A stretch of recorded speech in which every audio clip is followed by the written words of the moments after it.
Cek. Halo sobat Nime, kita gas lagi dah Shelang. Dan seperti biasa, yang mau ngasih gua kopi bisa banget lah baca di deskripsi. Dan untuk Shelang ini cuman satu chapter ya cuy. Gua nggak tahu nih dapat berapa menit, semoga aja lebih dari 10 menit. Mudah-mudahan aja, gua nggak tahu juga. Dan seperti biasa, ini juga masih translate Cina, jadi ya misalnya salah satu translate tolong dimaklumi aja, oke? Yuk langsung aja kita gaskan. Mereview sedikit dari part sebelumnya. Saat ini Kaisar Tiapun mendapatkan sebuah laporan kalau ternyata saat ini Pak Tua Lan yang merupakan orang utusan yang diberikan oleh Shelang dia lebih banyak turu dibandingkan dalam menyelesaikan soal ujian. Tapi di dalam pemeriksaan soal ujian ternyata di sini para panitia mereka pun kagum dengan hasil tulisan yang diberikan oleh Pak Tua Lan yang memang sungguh sangat luar biasa. Bahkan ketika diperiksa oleh para panitia yang lainnya mereka juga sungguh sangat kagum dengan hasil ujian yang diberikan oleh Pak Tua Lan, hingga membuat mereka pun bingung dengan keputusan siapa pemenang dari ini semua. Apakah mereka akan memutuskan Pak Tua Lan yang menang dan juga mengecilkan keluarga Azu yang memang telah dikenal memiliki bakat yang luar biasa dalam hal tulis menulis, membuat para orang tua ini bingung hingga memutuskan untuk dapat menyerahkannya kepada Kaisar agar Kaisarlah yang memeriksanya secara langsung. Dan benar saja, kini dua lembar kertas ujian itu datang menuju meja Kaisar, dan ketika Kaisar dia memeriksanya, dia pun benar-benar kaget dengan hasil tulisan yang diberikan oleh utusan dari Shelang. Nah, ini adalah sesuatu yang benar-benar luar biasa. Bahkan ini tentunya membuat Kaisar dia pun benar-benar kagum dengan ini semua, dan itu membuat Kaisar dia nggak habis pikir bagaimana mungkin hal ini dapat terjadi. Dan untuk dapat membuktikannya, yang membuat Kaisar dia pun meminta kepada Pak Tua Kasim untuk segera memanggil orang yang menulis jawaban ini karena dia harus memastikannya secara langsung. Dan benar saja, kini setengah jam kemudian Pak Tua Lan dia pun datang menghadap Kaisar, dan tentunya dipanggil oleh Kaisar membuat orang tua ini kepalanya langsung keringat dingin dan kakinya juga langsung lemas. Dan di sini Pak Tua Lan dia pun langsung berlutut dan mengucapkan hormat kepada Kaisar. Dan untuk Kaisar dia pun bingung bagaimana bisa orang tua ini dapat melakukannya. Bukankah dia hanya menghabiskan waktu hanya untuk tidur di dalam ujian? Lantas bagaimana mungkin dia bisa menulis hasil gila seperti ini? Pikir dari Kaisar, dan itu membuat Kaisar dia pun nggak habis pikir. Dan Kaisar juga meminta kepada Pak Tua Hakim untuk segera menunjukkan hasil ujian itu. Dan untuk Pak Tua Kasim dia juga bertanya kepada orang tua Lan apakah benar ini adalah hasil tulisannya. Ya, ucap dari Pak Tua itu sembari berlutut dan juga keringat dingin tentunya. Dan mendengar jawaban itu membuat Kaisar dia pun bingung bagaimana mungkin ini bisa terjadi. Ini mustahil, ucap dari Kaisar. Di sini Kaisar dia pun tahu ini semua pasti adalah ulah dari Shelang. Bahkan selama beberapa hari terakhir dia terus mendapatkan kritik dari para penasehatnya karena dia mengizinkan seorang pengemis mengikuti sebuah ujian, dan sekali ini pengemis itu justru malah mendapatkan posisi pertama, yang tentunya ini adalah sesuatu yang sangat-sangat gila, ucap dari Kaisar. Walaupun dia juga tahu ini sebenarnya bisa aja bagi dirinya untuk dapat membungkam mulut para pengkritik, tapi tetap saja ini bertentangan dengan hatinya. Bagaimana mungkin pengemis dapat menulis hal gila seperti ini? Dan itu membuat Kaisar dia pun harusnya senang, tapi dia pun nggak tahu harus ngapain lagi. Dan itu membuat Kaisar dia nggak percaya, dan dia pun kembali bertanya kepada orang tua itu apakah dia benar-benar yang menulis ini semua, tidak ada kecurangan.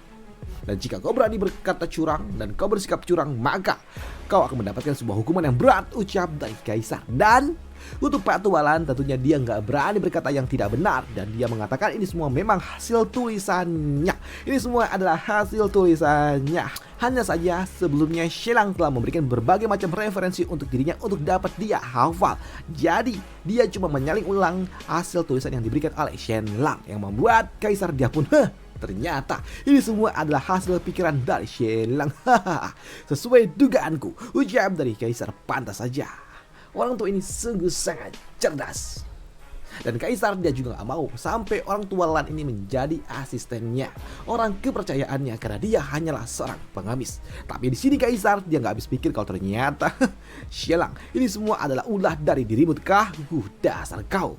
Tapi di sini Kaisar dia juga bertanya bagaimana bisa Shelang menulis ini semua, dan apakah Shelang dia membocorkan soal ujian itu? Tidak, ucap dari orang tua ini. Di sini orang tua ini dia pun mengatakan kalau Shelang sebelumnya telah memberikan dia 1000 esai dan juga 3000 puisi. Jadi dirinya hanya perlu mengingat puisi dan juga semua artikel-artikel dan juga esai yang telah diberikan oleh Xilang dan memilih yang paling bagus di antara itu semua yang membuat Kaisar Hu.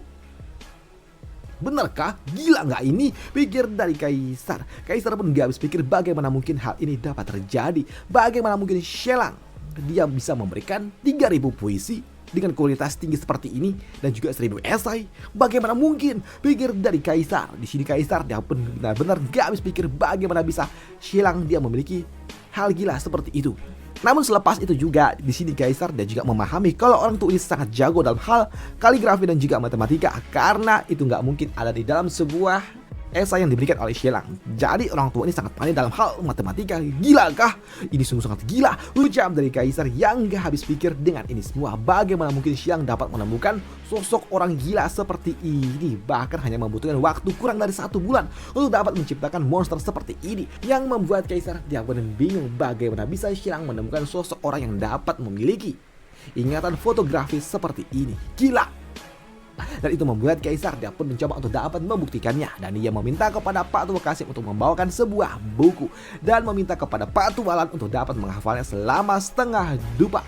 Dan benar, kini Pak Tualan dia pun diberikan buku dan dalam waktu singkat dia mencoba untuk dapat menghafal semua yang bisa dia hafal. Hingga setengah jam kemudian Pak Tua Kasim dia meminta buku itu untuk dapat dikembalikan dan dites oleh Kaisar. Dan ketika Kaisar dia mengetesnya, di sini Pak Tualan dapat menjawab itu semua, menghafal semua isi yang ada di dalam buku hanya dalam waktu kurang dari setengah jam doang. Yang membuat Kaisar dia nggak menyangka kalau ternyata ini semua benar, orang tua itu memiliki ingatan fotografis seperti itu, yang membuat Kaisar dia pun mewajarkan kenapa orang tua ini bisa mendapatkan posisi pertama, karena dia memiliki ingatan fotografis yang luar biasa. Tapi dalam dibalik ini semua jelas adalah Xilang. Dan jika dia mengumumkan Pak Tualan yang menjadi pemenang di dalam ujian kekaisaran, tentunya itu akan membuat istana jadi kegemparan. Walaupun Kaisar juga tahu hasil karya yang telah ditulis oleh orang tua ini adalah hasil karya yang dimiliki oleh Xilang, tapi tetap saja ini adalah sesuatu yang gak benar. Tapi semua orang juga tahu kalau ini ditulis oleh Pak Tualan, jadi nggak ada pilihan lain selain mengakuinya. Dan itu membuat Kaisar dia pun bertanya kepada Pak Tualan, lantas bagaimana jika kau menulis sebuah puisimu sendiri? Dan untuk Pak Tualan dia pun mengatakan kalau dirinya bisa aja menulis, tapi dia nggak yakin dengan hasil miliknya, yang membuat Kaisar sudah, sekarang coba kau tulis. Dan benar saja kini Kaisar dia pun meminta kepada Pak Tua Kasim untuk kembali memberikan kertas dan juga pena untuk dapat ditulis oleh Pak Tualan. Dan untuk Pak Tualan dia akan mencoba untuk dapat menulis dengan style dan juga gayanya sendiri. Dan 1 jam kemudian hasil karya itu dibawa kepada Kaisar, dan ketika Kaisar membacanya ini cukup luar biasa, ada di atas rata-rata. Tapi jika untuk dapat lolos di dalam ujian kekaisaran dan ada di peringkat pertama, ini masih belum cukup. Tapi dengan bakat yang dia miliki, harusnya jika terus dilatih dia akan menjadi sosok yang luar biasa. Ucap dari Kaisar yang memang kagum juga, walaupun ia memang gak sebaik dengan apa yang telah ditulis oleh Xilang. Di sini Kaisar yang mengagumi bakat Pak Tualan, dan jika dia adalah orang biasa, tentunya mereka pasti akan menempatkan Pak Tualan menjadi salah satu orang kepercayaan dan juga orang untuk tukar pikiran. Tapi karena memang dirinya adalah seorang Kaisar yang perfeksionis, dia tidak akan cukup untuk dapat menjadikan Pak Tualan sebagai sosok itu, dan dia hanya akan menjadikan Xilang sebagai sosok orang yang dapat dijadikan lawan diskusinya. Selain itu juga Kaisar dia juga menyadari dalam ujian kali ini, walaupun memang Pak Tualan yang datang ke dalam ruang ujian, tapi tetap saja sosok di balik kemenangan ini adalah Xilang. Jadi Xilang tetaplah nomor 1. Namun dia juga tahu kalau dia mengumumkan keluar sana kalau pemenang di dalam ujian kekaisaran kali ini adalah seorang mantan pengemis, tentunya ini akan menggemparkan kekaisaran. Tapi ya sudahlah, bodoh amat, kagak peduli, pikir dari Kaisar. Dan di sini Kaisar dia juga meminta kepada Pak Tualan untuk kembali pulang. Pulanglah, karena dia udah memastikan ini semua memang benar adanya.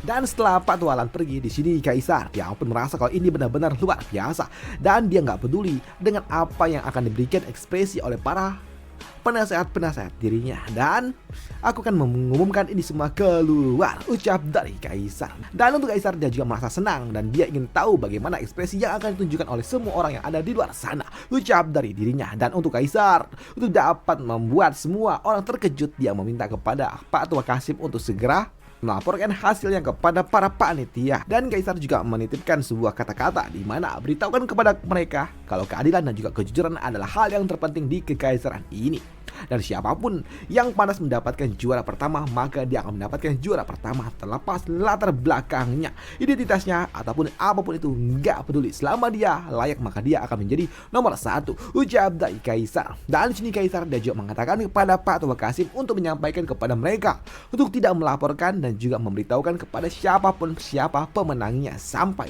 ini semua diumumkan secara resmi. Dan jika saja berita ini bocor, maka semua bakal dihukum.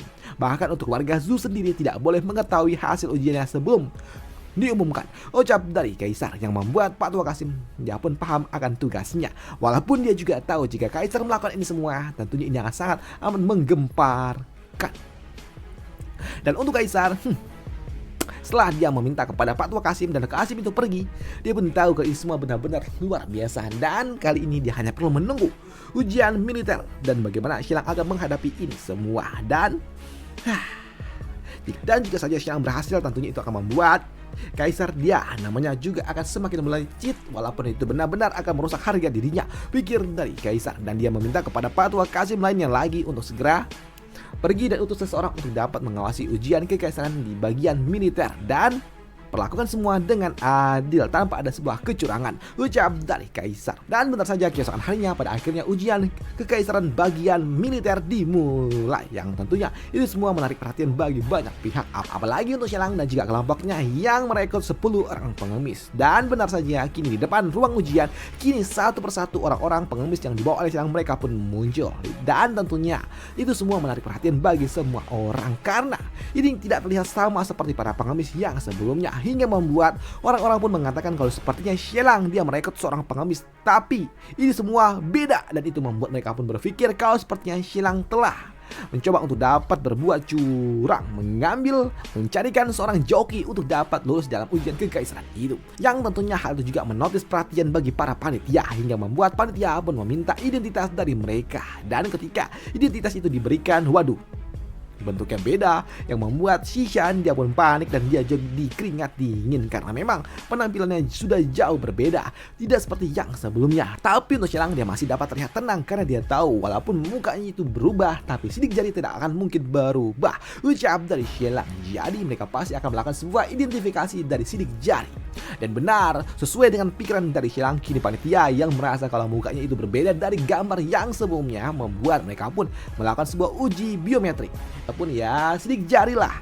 Dan ketika melakukan sebuah sidik jari, ternyata hasilnya cocok nggak tuh, yang membuat mereka pun bingung bagaimana bisa hal ini dapat terjadi. Ini benarkah? Mukanya beda loh. Tapi di sini panitia yang bagian mengecek, mereka pun mengatakan walaupun mukanya beda tapi sidik jarinya tetap sama, yang artinya mereka adalah orang yang sama. Yang membuat Pak Tua panitia ini dia pun bingung bagaimana bisa hal ini dapat terjadi, dan dia mencoba untuk dapat mengkonfirmasi kepada Pak Tua Qasim, yang membuat Pak Tua Qasim dia pun mengatakan ya gimana lagi, dan dia mengatakan kalau dia datang ke tempat ini hanya ingin menonton doang. Jadi ya terserah kau, ucap dari Pak Tua Qasim. Dan karena memang sidik jarinya cocok, yang artinya mereka adalah orang yang sama, membuat Pak Tua panitia pada akhirnya mengizinkan 10 orang itu untuk dapat masuk mengikuti ujian kekaisaran. Dan mereka semua bernama LAN 1, LAN 2, LAN 3 sampai LAN 10, yang membuat mereka semua pun menertawainya. Bagaimana mungkin mereka ini memiliki nama yang aneh seperti itu.